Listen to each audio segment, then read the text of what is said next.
What does it truly take to build an enduring nation? Is it brute force or something more? In a time of great upheaval, where military victories were not always guaranteed, how did Mzilikazi carve his path to becoming king over the land?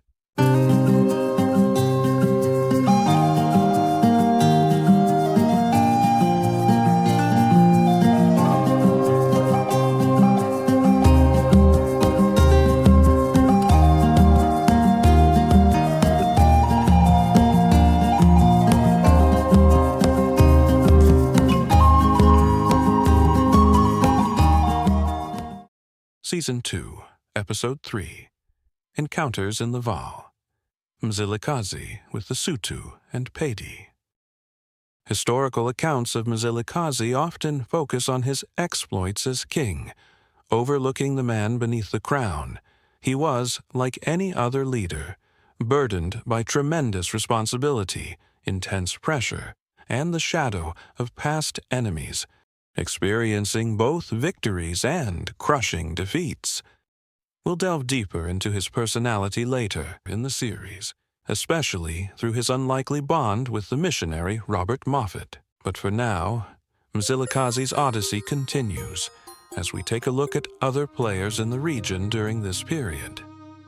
The 1820s across the southern African High Veld witnessed a period of unprecedented upheaval, known as the Mfecane or Dithakong, where the neat categories of aggressor and victim, conqueror and conquered, often blurred into a complex web of survival, opportunism, and adaptation. By the early 1820s, the ripple effects of various conflicts within the southern interior sent waves of displaced peoples cascading across the land. Among these displaced groups were the Batloqua. The Batloqua were Sotho-speaking people, originally settled in the eastern High Veld. They were led by Mmanthatisi, who served as queen regent for her young son Sikonyela after her husband's death. In 1822, the Batloqua faced a devastating double attack that shattered their settled existence. The amaNdebele clan, led by Matiwane, attacked from the south, having themselves been displaced by Zulu expansion under Shaka.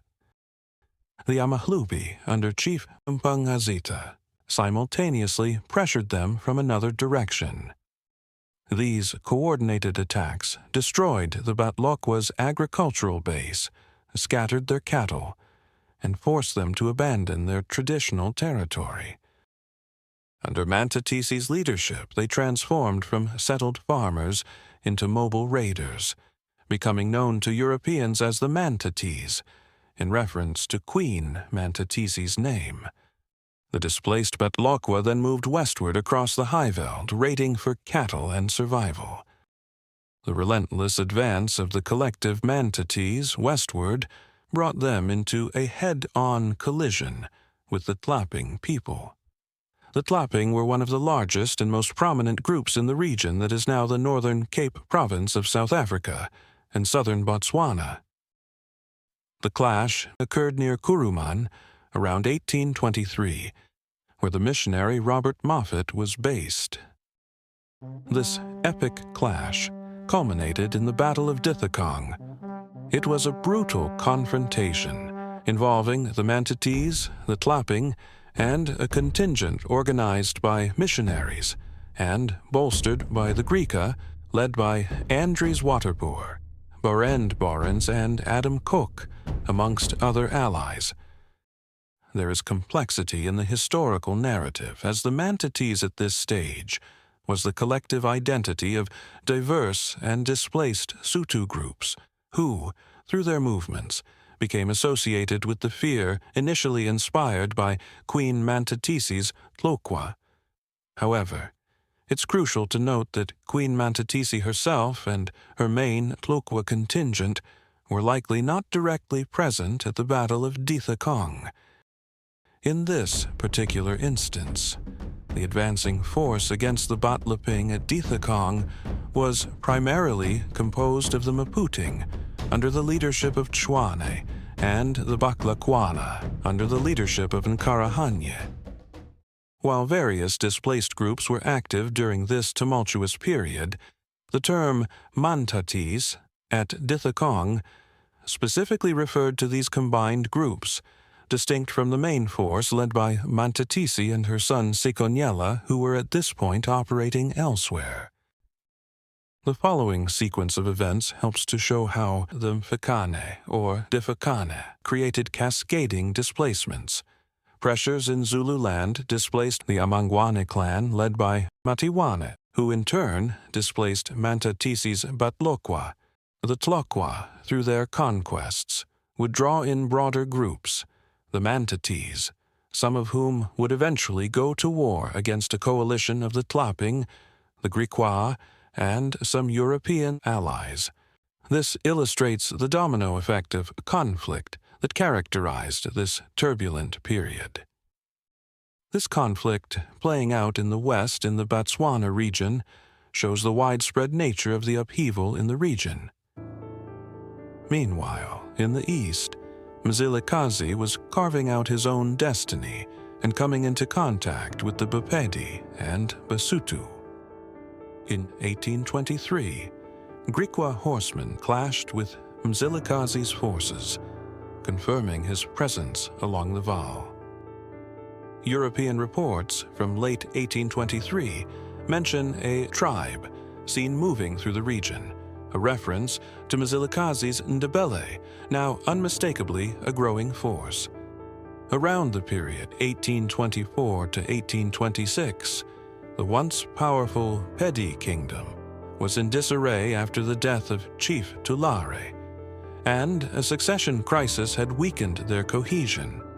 Mzilikazi seized this opportunity, overrunning the Makopole and driving the surviving Pedi into the Lulu Mountains. Petedi, a royal son, was killed in the fighting, and Sekwati, Tulare's youngest, fled into exile. However, many ordinary Pedi were incorporated into the expanding Ndebele state, bringing their knowledge and culture with them. The conquest of Pediland was a turning point. It demonstrated Mzilikazi's ambition, his military prowess, and his ability to absorb both people and power. What emerges from this period is not a simple narrative of Mzilikazi as an aggressor, but rather a leader, both creating and responding to the volatile conditions of the region. His kingdom became a haven for many displaced groups seeking protection. Yet he also faced serious threats from other powers, navigating the same turbulent landscape. Chief Mmanthatisi represented one such challenge. Beginning in late 1825, Mzilikazi's cattle herds became the target of raids by the Taung chief Mmanthatisi. Mmanthatisi had been displaced by the broader conflicts and was attempting to carve out his own sphere of influence. Their clashes were not the result of Mzilikazi's expansionist ambitions alone, but represented the collision of two adaptive strategies in a crowded and contested landscape. Perhaps more significantly, Mzilikazi faced attacks from Jan Bloem's Griqua commandos, well-armed, mixed-race groups operating from the Cape frontier.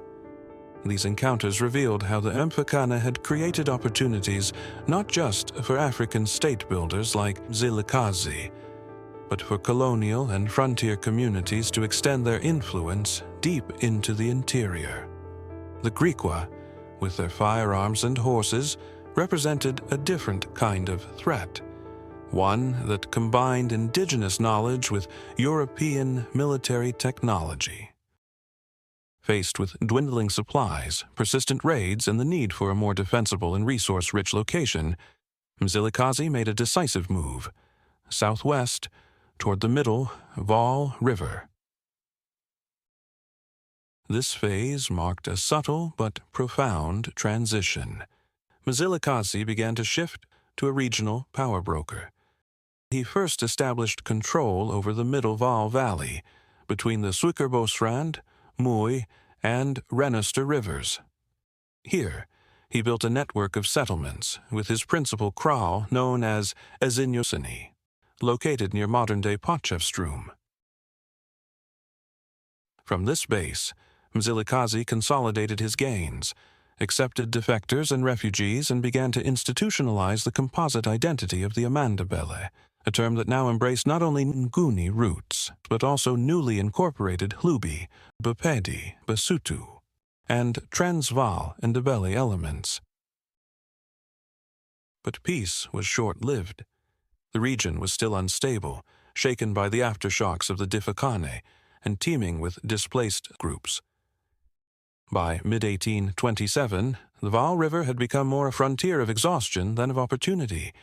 Repeated attacks by mounted Griqua raiders and the resilient town chief Molitsane had taken their toll.